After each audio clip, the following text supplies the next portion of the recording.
আসসালামু আলাইকুম। ভালো আছেন সবাই?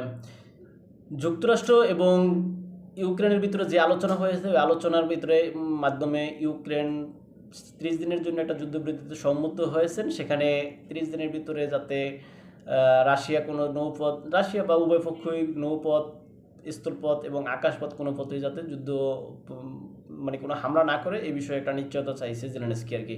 এখন রাশিয়া কেন এই নিশ্চয়তা দিবে? কেননা রাশিয়া তো এখানে অগ্রগামী বা মানে সব মাইরা কেটে আগাইতেছে। সেক্ষেত্রে রাশিয়া কি আসলে এই শর্ত মানতে চাইবে? মনে হয় না। তারপরেও যদি আনুষ্ঠানিকভাবে রাশিয়ার পক্ষ থেকে এখনো কিছু জানায়নি, কিন্তু রাশিয়া পূর্ব থেকেই বলেছে তারা অস্থায়ী কোনো যুদ্ধবিরতিতে যাবে না, তারা সম্পূর্ণ স্থায়ী যুদ্ধবিরতি চাচ্ছে।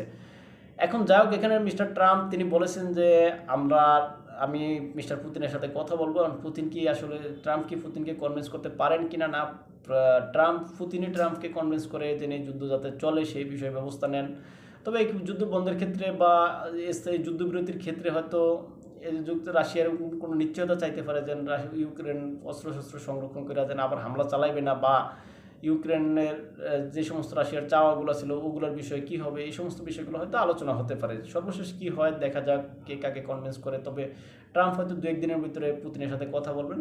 যা কথা বলে কে কাকে ঘায়েল করতে পারেন বা কে কাকে আটকাতে পারেন, সেটাই আমরা দেখব। ভালো থাকবেন সবাই। আসসালামু আলাইকুম।